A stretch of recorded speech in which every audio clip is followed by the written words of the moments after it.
Bienvenidos un día más a estos estudios que estamos haciendo del Evangelio de Marcos. Realmente estamos disfrutando este tiempo tan especial de poder llegar a sus hogares a través de las redes sociales, saludar a nuestros hermanos de Arequipa, de Lima, bueno, el Perú, o donde nos estén viendo en el continente. Es un momento especial donde queremos que simplemente Dios nos hable a través de su palabra.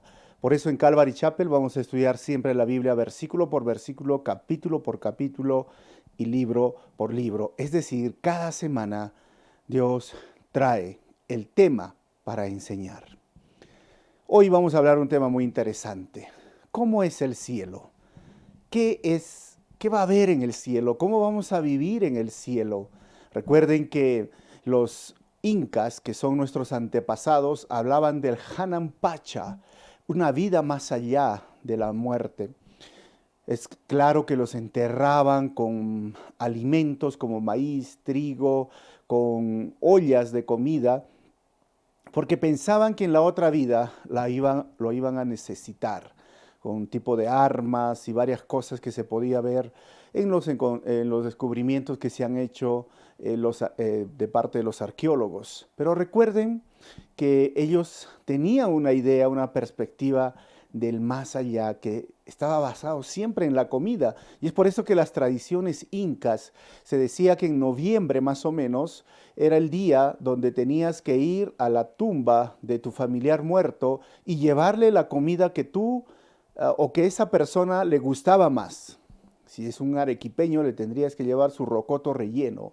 Ibas a la tumba, preparabas el rocoto relleno y ahí tenían que comer o almorzar en honor a aquella persona que ha fallecido. Es curioso que esa tradición sigue en noviembre, normalmente el Día de los Muertos, el Día de los Vivos, ustedes saben, esta tradición inca la seguimos teniendo pensando que aquella persona que ha fallecido va a comer o va a disfrutar y hacen sus mejores platillos en honor a ellos. Algunos llevan música, algunos llevan bandas, algunos hacen varias cosas y le echan la gaseosa encima de la tierra. Esto es para el cristiano, ya no lo es. ¿Por qué? Porque vamos a ver qué nos dice la palabra hoy. Pero es curioso también, por ejemplo, a mí me llama mucho la atención de los vikingos. Los vikingos creían que la vida en el más allá igual tenía un lado negativo y el otro lado positivo, algo así lo negativo como el infierno y una vida en el cielo. Heda, que era la diosa que cuidaba al lado negativo, mientras que el Valhalla, por el dios Odín, estaba ahí esperando a esos guerreros que venían y luchaban con honor. Y ellos creían que mientras estaban en el Valhalla, se levantaban en la mañana y su vida era estar en batalla y en combates, en guerras, con espadas. Y si morías en batalla, era un honor increíble. Y eso de la tarde, 6 7 según ellos, su creencia, resucitabas. ¿Y para qué resucitabas? Para tomar cerveza, ir al bar, tener mujeres y luego al día siguiente te despertabas. ¿Para qué? Otra vez para estar en batalla. Eso era la idea y la perspectiva del cielo. Obviamente, bajo una perspectiva a veces oriental, se dice que el cielo está rodeado de mujeres, con un harén de mujeres que vas a resucitar en la otra vida. Miren, hay mucho dentro de la filosofía, leyendas de lo que es el cielo. Pero ¿qué nos dice Jesús acerca del cielo? ¿Qué nos dice Jesús de las cosas que son importantes? Hoy vamos a hablar el cielo y los mandamientos más importantes. Vamos a orar y continuamos. Señor, te damos gracias en este momento. Gracias por tu palabra. Gracias, Señor, por este tiempo tan especial. Ayúdanos a entender y a comprender en estos versículos tu voluntad revelada y para poner en práctica también, Señor, danos siempre la fortaleza para que día a día nosotros te demos la gloria a ti con lo que aprendemos. Que tu gracia esté con nosotros y que uses mi vida para compartir de tu palabra en esta mañana. Pido esto en tu nombre, Jesús. Amén. ¿Ok? Entonces vuelvo a repetir, el cielo y los mandamientos más importantes. Estamos en el capítulo 12 y este capítulo 12 está dividido básicamente en 5 partes. Ya hemos estudiado la primera y la segunda. La C, la parte C, la tercera parte, va desde el versículo 18 al 27, donde los saduceos cuestionan a Jesús sobre la resurrección. Y la cuarta parte, o la D, es cuando un maestro de la ley cuestiona a Jesús sobre el gran mandamiento. Y a medida que yo paso las diapositivas, van a salir los títulos de las subdivisiones del párrafo. Dice el versículo 1. Entonces los saduceos, que dicen que no hay resurrección, fueron a verlo y le plantearon un problema. Para entender un poquito más acerca de los saduceos y su doctrina, recuerden que habían tres grupos, diríamos, doctrinales dentro de lo que eran los judíos en el tiempo de Jesús: los fariseos, los saduceos y los esenios. El grupo mayoritario eran los fariseos, porque eran como el pueblo, diríamos, ¿no? De ahí eran los escribas o los expertos en la ley, en base a las sinagogas. Ya después, recuerden, del cautiverio y lo que pasó con la época de los macabeos, entonces se instalaron sinagogas, se hizo entonces más popular el ser un fariseo. ¿Por qué? Porque el ser un saduceo era casi lo opuesto a los fariseos. En doctrina, por ejemplo, los fariseos creían el Pentateuco, es decir, Génesis, Éxodo, Levítico, Números y Deuteronomio, 5 libros, Pentateuco, y los demás libros, las leyes y los profetas, y el Talmud, con los 613 mandamientos. Todo eso lo creían los fariseos y tenían mucho respeto sobre la tradición de los ancianos. En cambio, los saduceos solo creían en el Pentateuco, los 5 primeros libros, Génesis hasta Deuteronomio. Esos 5 primeros libros eran eran opuestos.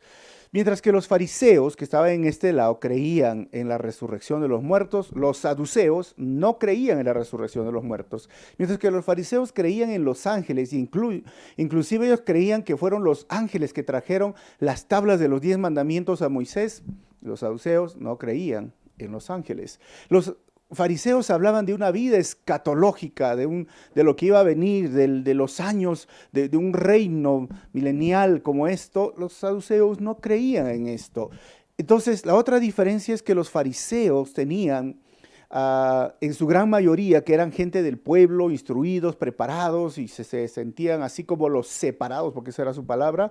En cambio, los saduceos eran minoritarios y era simplemente un grupo aristócrata, así como los pitucos, los que tenían mucho dinero, mucho estatus, porque estaban siempre buscando intereses económicos. Entonces, como los fariseos, diríamos, eran como los más estrictos en ese lado, de decir, bueno, somos legalistas, y no querían saber nada con los romanos, los saduceos sí eran más liberales y querían saber o tener negocios con los romanos. Por lo tanto, el sumo sacerdote en el tiempo de Jesús era saduceo. Y los que manejaban el negocio del templo eran saduceos. Porque para ellos eran, como diríamos, los libertinos, mientras que los fariseos, los legalistas. Y no creían en la resurrección ni en los ángeles. Y esto es lo que tenemos. De los esenios solo podría decirles, para reducir, porque el tiempo es corto, gracias a ellos se reservó y se guardó los rollos del mar muerto. Fueron ellos que preservaron estos rollos. Pero entonces dice el texto, los saduceos, que dicen que no hay resurrección, fueron a ver a Jesús y le plantearon un problema. Dice el versículo 19, Maestro, Moisés nos enseñó en sus escritos. Ojo, Moisés está hablando del Pentateuco, que si un hombre muere y deja a la viuda sin hijos, el hermano de ese hombre tiene que casarse con la viuda para que su hermano tenga descendencia. Ahí vemos que están hablando con él. ¿A qué se referían? Eso se llegó a conocer como la ley del levirato o el levirato. La palabra levir en el latín significa cuñado. Básicamente está hablando de Deuteronomio capítulo 25, versículos 5 al 6. Dice el texto: si 2 hermanos viven en el mismo hogar y uno muere sin dejar hijos, su viuda no se casará fuera de la familia.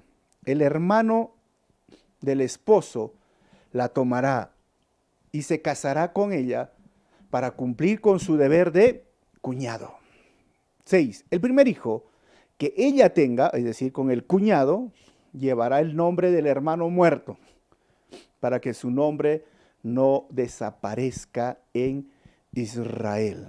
O sea, esto era lo que decía Deuteronomio, Dios mismo lo instituyó, Moisés lo habló y a eso se estaban refiriendo con esta pregunta, con esta interrogante, que vamos a ver cómo Jesús responde. Pero antes de eso, esta ley del levirato era para preservar dos puntos muy importantes. Uno, como estamos hablando, la genealogía era muy importante para los judíos y si éramos dos hermanos, en el caso mío, digamos con Dorcas, si éramos dos hermanos y yo muero, entonces mi hermano debía de casarse con Dorcas.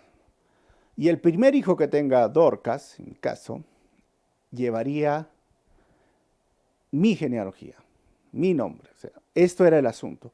Para preservar mi descendencia, yo ya estaba muerto, pero también para proteger a la viuda. Porque recuerden que en ese contexto las mujeres, y especialmente las viudas, perdían muchos derechos, y especialmente si no tenían hijos. Por lo menos el hijo podía ayudar a la madre, el hijo heredaba los terrenos del padre, pero la mujer no heredaba los terrenos del esposo. Entonces, por proteger, se instituyó esta ley llamada la ley del levirato. Ahora, surge el problema, dice el versículo 20. Ahora bien, había 7 hermanos. Esa es la pregunta de estos saduceos. El primero se casó y murió sin dejar descendencia. ¿Ok? Muy bien. Ahora dice versículo 21. El segundo se casó con la viuda, pero también murió sin dejar descendencia. Lo mismo le pasó al tercero. En fin, ninguno de los 7 dejó descendencia. Por último, murió también la mujer. Versículo 23, y ahí viene su pregunta, ¿no? Cuando resuciten, ¿de cuál será esposa esta mujer? Ya que los 7 estuvieron casados con ella.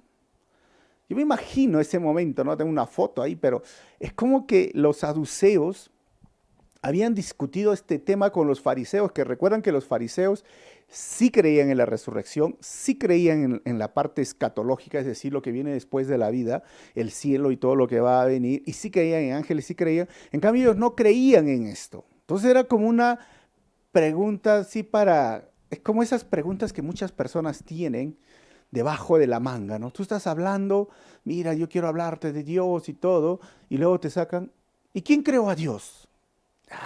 No, no me respondes, nadie me ha respondido, o sea, como que se las saben, hay preguntas que ellos piensan que nadie les puede responder o no hay respuestas, o sea, son ese tipo de preguntas tan seleccionadas y tan escogidas que decimos, te voy a agarrar, ¿no? Yo gané porque nadie me respondió, el cristiano no me respondió esa pregunta, entonces no sirve, no satisfizo mis necesidades, mis dudas, entonces no creo en Dios.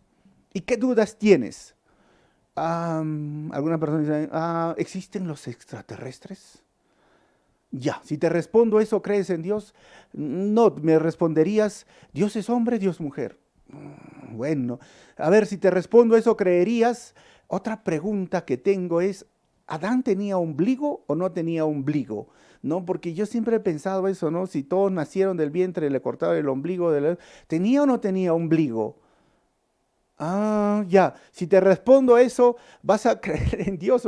¿Y con quién se casó? ¿Con quién se casó Caín? ¿Con quién? A ver, respóndame, porque dice que se fueron creados. Es curioso, hay personas, como te digo, que tienen ese tipo de preguntas. Obviamente hay respuestas. No pienses que no hay respuestas, si no, no es el tiempo para dar esas respuestas, pero sí las hay. Pero piensan que respondiéndoles a esas personas, si tienen la pregunta correcta, que en mi opinión yo lo llamo preguntas necias o preguntas absurdas, y algunos dicen, no, me estás llamando necio, yo no te quiero estar llamando necio a ti, simplemente que son preguntas necias o absurdas porque no tienen nada que ver ni influenciar en tu salvación, en tu santidad. ¿Por qué? Porque el Evangelio, la palabra de Dios ha sido revelada y todo lo que está escrito en los Evangelios son suficientes para que tú creas que Jesucristo es el Señor, es Dios y vino en forma humana para morir en una cruz porque Él era el sacrificio, el Cordero de Dios que quita el pecado del mundo, y si tú crees en Él y le pides perdón y si te arrepientes, vas a obtener vida eterna porque Él murió por tus pecados, pero al tercer día resucitó y hoy está vivo. Hoy está intercediendo por nosotros. Ese es el Evangelio. Obviamente sí hay respuestas y podemos pasar tiempo respondiendo esas preguntas, si hay vida extraterrestre, si Adán tenía ombligo, ¿no? Si cómo era ese gigante con 6 dedos o no tenía cuántos dedos. O sea, hay un montón de preguntas. Y estos fariseos, estos saduceos tenían como, ahora sí, lo agarré a Jesús. A ver, contéstame, Jesús, contesta. ¿Cuál de los 7 al final va a ser el esposo de esta mujer? Sí, siempre me hizo recordar cuando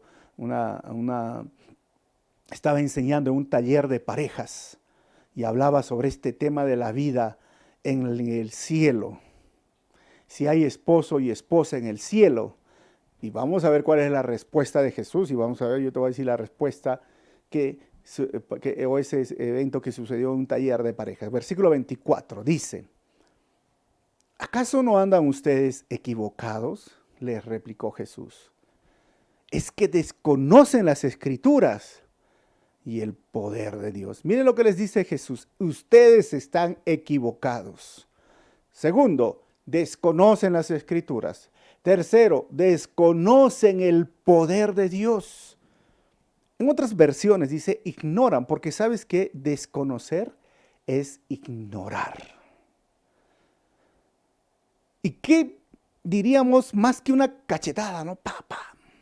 Esto pudo haber sido un golpe, pero es que ellos se creían pues superiores, son saduceos. Mire, a mí me vas a hablar, yo me conozco de tapa a tapa, y hay personas así, yo no me conozco la Biblia, he leído, así que respóndeme, Adán tuvo ombligo, no tuvo. O sea, esas respuestas y esas preguntas, y le diría, ¿sabes? Es que no he leído la Biblia. No, a mí me hace que no ignoras la escritura. ¿Y sabes por qué ignoras la escritura?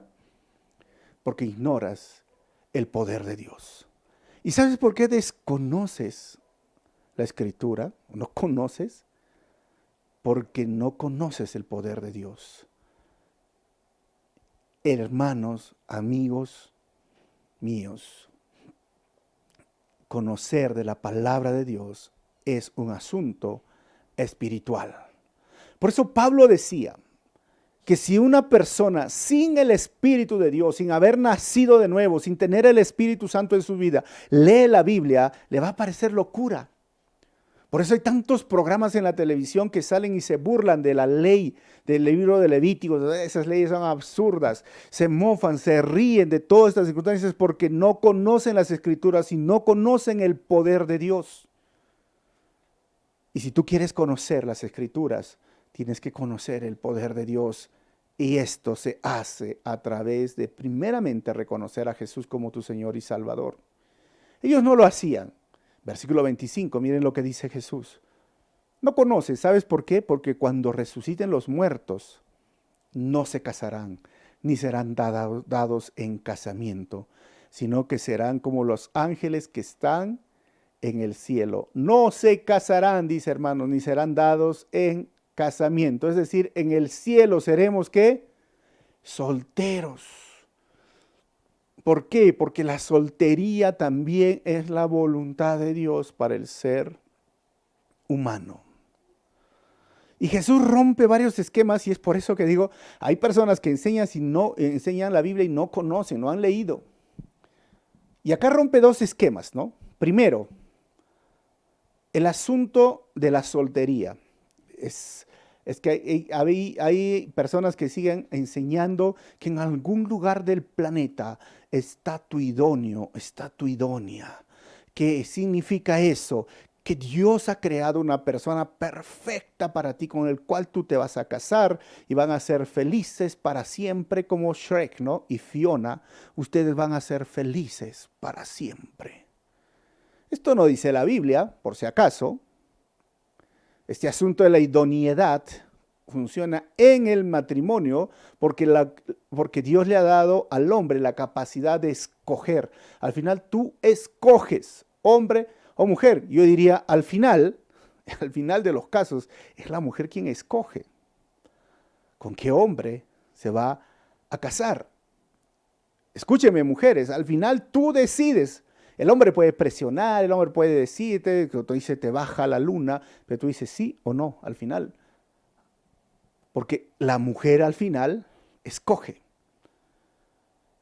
Y la idoneidad donde funciona, donde tú escoges, o la que escoges, o el que escoges, en el matrimonio, en el compromiso, delante de Dios, obviamente con la ceremonia, empieza a trabajar la idoneidad en el matrimonio.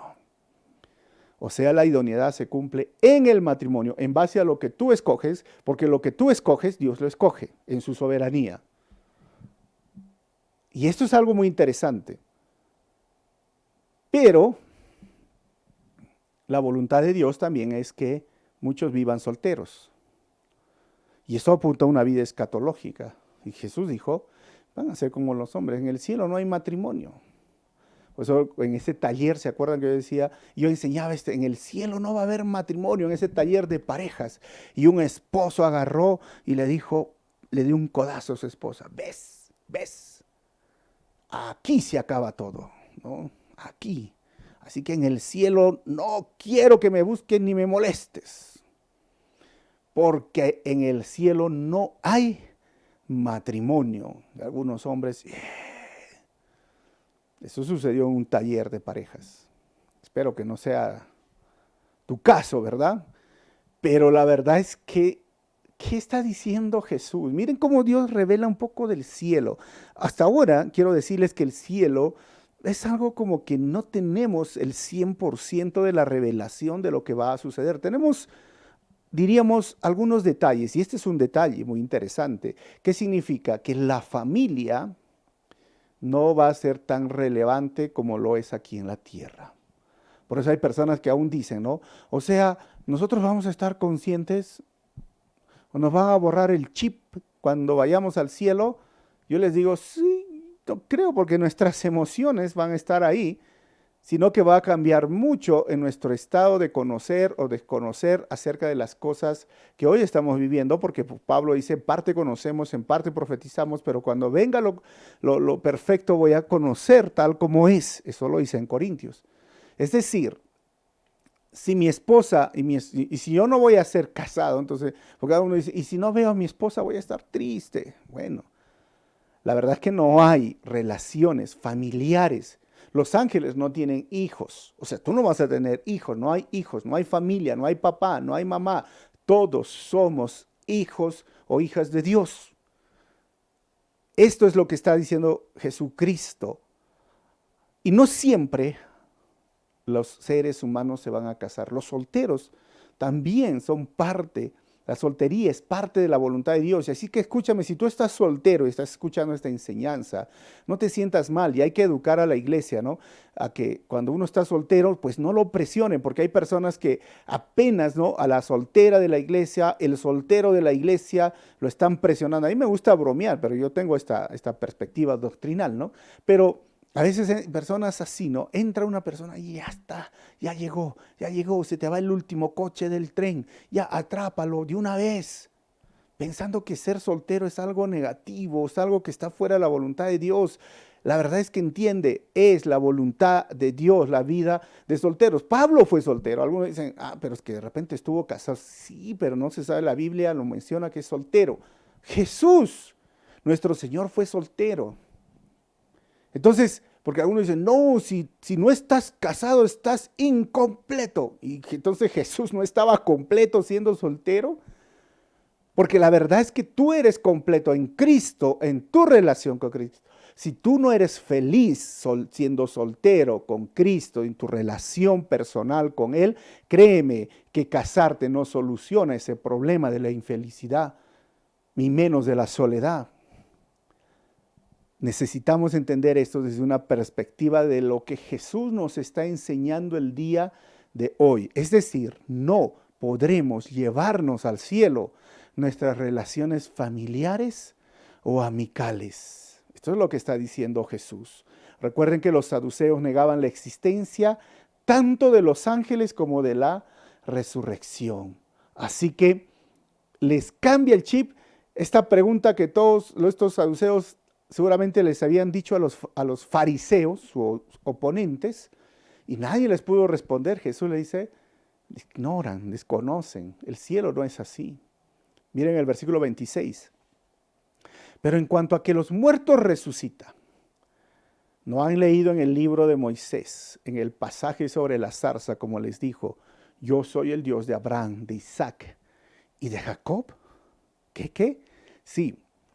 Éxodo capítulo 3, versículos 5 al 6 dice, no te acerques más, le dijo Dios, quítate las sandalias porque estás pisando tierra santa. Yo soy el Dios de tu padre, soy el Dios de Abraham, de Isaac y de Jacob. Y al oír esto, Moisés se cubrió el rostro, pues tuvo miedo de mirar a Dios. Entonces, la respuesta de Jesús sobre la vida escatológica es la soltería. Punto. Seremos como los ángeles, no hijos, nada de esto, solteros. La respuesta de Jesús respecto a la resurrección, ya que ellos consideraban el Pentateuco como los únicos libros reconocidos por esta línea, diríamos, doctrinal que se conocía como los saduceos, Jesús agarra y le dice, tú dices que no hay resurrección, entonces en Éxodo, que está dentro del Pentateuco del cual tú crees, dice, Dios de Abraham, de Isaac y de Jacob.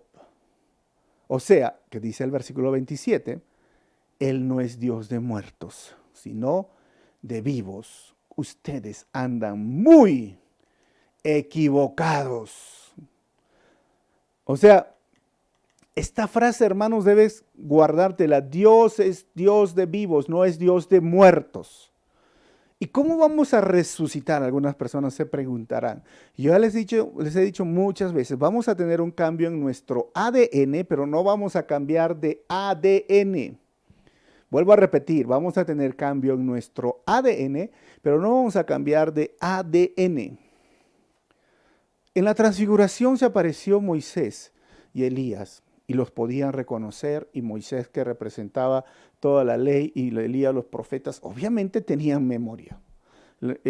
Y Jesús, cuando resucitó de la muerte, porque algunos piensan que cuando resucitan, como les dije, se les va a borrar el chip. ¡Pum! No hay pensamientos, no conoces a nadie, sales como un zombie, ¿no? Los zombies, por eso tienen la idea de zombies, ¿no? El apocalipsis, ¿no? Jesús no era un zombie cuando resucitó. Jesús fue a hablar con sus discípulos, se presentó a los discípulos, les preparó el desayuno a los discípulos, comió pescado, comió pan. Ese es el cuerpo que vamos a tener cuando resucitemos. Era Él. O sea, hubo un cambio en su ADN, pero no cambió de ADN, no cambió de apariencia, porque algunos piensan que van a resucitar como esos ángeles que parecen Légolas, ¿no? Cabello rubio, sus ojos celestes, la cara así toda delgada, así, todo, y así van a ser altos, porque se miran al espejo y dicen, ¡ay, qué feo soy! ¿No? Estoy gordo, estoy cachetón, Señor. Cuando resucite, mis ojos ya no van a ser así, mi piel va a ser mi cabello menos, no voy a ser, un angelito. Esas son ideas equivocadas, como yo les diría, como a Jesús le decía a los saduceos. ¿Por qué? Porque tú tienes que entender que eres una obra artística del Dios artístico, eres una obra creativa del Dios creativo, o sea, Dios te ha hecho único, Dios te ha hecho única, y mirarte al espejo y decir, qué feo rostro que veo aquí, le estás diciendo al creador, Diosito, conmigo te equivocaste, mira esta nariz, ¿por qué me has puesto esta nariz? Y Dios dice, pero es que tú eres mi obra única. Yo te hice así, yo te formé cuando estabas en el vientre de tu madre.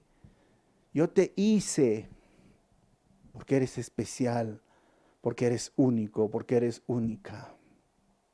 Vas a cambiar en tu ADN, pero no cambias de ADN. Así que, amén. Ese cuerpo va a ir al cielo. Y esa cintura, dirán algunos, también va a ir al cielo esa cintura y todo. ¿Por qué? Porque en la resurrección nosotros, al sonar la trompeta, vamos a poder tener este cuerpo que se une con aquello que está en el paraíso, la parte inmaterial, y juntos por toda la eternidad, con el mismo cuerpo, las características del cuerpo que tuvo Jesucristo después de resucitar, a ese es el mismo cuerpo, las características que va a tener nuestro cuerpo, porque Él es el primogénito, las primicias, el primero en su clase de resucitar y nunca morir. Versículo 28, vamos a ver la segunda parte de este estudio. Un maestro de ley cuestiona a Jesús sobre el gran mandamiento. 28. Uno de los mandamientos de los maestros de la ley, se acercó y los oyó discutiendo. Al verlo bien que Jesús les había contestado, le preguntó, de todos los mandamientos, ¿cuál es el más importante? Recuerden que los maestros de la ley eran los intérpretes o los abogados, como podemos llamarlos, de la ley. Versículo 29. El más importante es, oye Israel, el Señor nuestro Dios es el único Señor, contestó Jesús. Deuteronomio 6, versículo 4 al 5, es de donde él sacó este texto. 30. Ama al Señor tu Dios con todo tu corazón, con toda tu alma, con toda tu mente y con todas tus fuerzas. Miren lo que le dice, ama al Señor tu Dios con todo tu corazón, alma, mente y fuerzas. O sea, aquí la respuesta de Jesús demuestra que hay dos aspectos esenciales en su mandato. El primero es la unidad y el monoteísmo de Dios. Oh Israel, Dios es uno. Y segundo, nuestra entrega total a Dios en base al amor. Dice, ama a Dios con todo tu corazón, con toda tu mente, con toda tu alma, con todas tus fuerzas. O sea, todo tu ser debería de amar al Señor. Ese es el primer mandamiento. O sea, lo que Dios quiere del hombre, de parte del hombre, es amor. Tenlo presente esto, mira, porque podemos obedecer a Dios sin amarle. Pero mas si le amamos, la obediencia será una consecuencia del amor. No puedes decir que amas a Dios y no obedeces sus mandamientos, aunque algunos tratan de obedecer sus mandamientos sin amar a Dios. Pero lo que Dios quiere es amor, y el amor es una respuesta frente al amor que Él te tuvo a ti. Cuando miramos los dioses, por ejemplo, como los vikingos o los incas, o de cualquier leyenda o que hay esas filosofías o ideas, historia de los pueblos y las culturas, la gran mayoría de estos dioses, ¿sabes qué son? Crueles. Son dioses que se alegran cuando hay guerra, cuando hay peleas, cuando se destruyen y exigen sacrificios. Algunos exigían sacrificios humanos. Según la perspectiva inca, hasta se tenía que sacrificar una niña, como hemos encontrado acá, la momia Juanita, ante el Apu, el dios. O sea, estos dioses exigían, demandaban ofrendas, sacrificios humanos de personas, de animales. Pero el Dios de la Biblia solo te ofrece amor. Él se hizo un sacrificio, Él murió por ti y lo hizo por amor. Y entonces te muestra el amor verdadero y el amor real. ¿Por qué el ser humano, sabiendo que hay un Dios que lo ama, hace aquello que le ofende, lo hiere o le duele, como quieras decir, que se llama pecado? Dios llevó, el Señor cargó nuestros pecados en la cruz. No hay pecado que Dios pasa por alto. Toda mentira, todo engaño, toda estafa, toda relación sexual fuera del matrimonio, todo robo, todo coima, todo eso es pecado. Y eso Jesús lo llevó en la cruz. Él dijo, trae eso, yo lo voy a llevar. Y tú vas a ser limpio, limpia. Tú vas a ser un hijo de Dios limpio de estas cosas, que eso se llama declararnos justos o el acto de la justificación. ¿Y por qué el ser humano siempre rebelde quiere ofender a Dios con el pecado. Por eso Jesús dijo, ese es el primer mandamiento. Ama a Dios. ¿Por qué? Porque si tú amas a Dios, porque si yo amo a Dios, ¿sabes? Voy a corresponder a ese amor con obediencia a sus mandamientos. Tú puedes intentar obedecer sus mandamientos sin amar a Dios, pero si tú amas a Dios, obedece sus mandamientos. Dios quiere esa relación de amor, no quiere una relación de miedo, de temor, o esa relación como dice, a ver, estoy esperando que me convenzan. No ha venido ninguna persona, hay personas que he encontrado, ¿no? Que me convenzan, que me respondan esto, ¿no? ¿Y qué pregunta tienes? ¿Todas las religiones acaso no adoran al mismo Dios? Ay, hermano, a veces tenemos que responder a esas preguntas, pero el asunto se basa en el amor, o sea, ¿por qué no ves que Jesús murió por amor a ti? Y responde a su amor. Por eso Jesús decía, ama a Dios. Mire, y el versículo 31 dice, el segundo es, ama a tu prójimo como a ti mismo. No hay otro mandamiento más importante que estos. Esto lo sacó de Levíticos 19, 18. ¿Por qué dice ama al prójimo como a ti mismo? ¿Sabes por qué? Porque es imposible amar al prójimo como uno mismo si no nos amamos a nosotros mismos. O sea, tú no puedes amar al hermano que va a la iglesia, al hermano en la fe, si tú no te amas a ti mismo. Y como les dije hace un momento, si tú no te amas a ti mismo es porque tú no entiendes que Dios te ha creado así como eres, con ese mismo tamaño, con esa talla, con ese mismo contextura de tu físico. Bueno, algunos han exagerado, le han puesto un poco más de comida, pero esa contextura te ha puesto el Señor, ese rostro, ese color de piel, ese color de cabello, color de ojos, así el Señor te ha creado. Es decir, somos su creación, somos hecho a su imagen y criticarse a uno mismo es criticar a nuestro Hacedor. Cada uno de nosotros somos su creación. Miren, esto es algo muy interesante que me escuches un momentito. Tú y yo somos su creación. Aún una persona con discapacidad es creación de Dios y tiene que aceptarse como creación de Dios. Muchas personas luchan por aceptarse. Y todo esto, como somos creación de Dios, dice, y esto está resumido en la ley, el primero y el segundo. Mira, si tú lees la ley, yo tengo una foto de la ley de los 10 mandamientos. Los primeros 4 mandamientos habla de cómo debes amar a Dios. Y del 5 al 10 habla de cómo debes amar al prójimo. Es decir, lo que dijo Jesús es un resumen de los 10 mandamientos. Versículo 32, bien dicho maestro, respondió el hombre, tienes razón al decir que Dios es uno solo y que no hay otro fuera de él. Lo miró, versículo 33, amarlo con todo el corazón, con todo el entendimiento y con todas las fuerzas y amar al prójimo como a uno mismo es más importante que todos los holocaustos y sacrificios. ¿Sabes por qué? Porque el amor a Dios y al prójimo es mejor, el mejor de los sacrificios en obediencia a nuestro Dios. 34.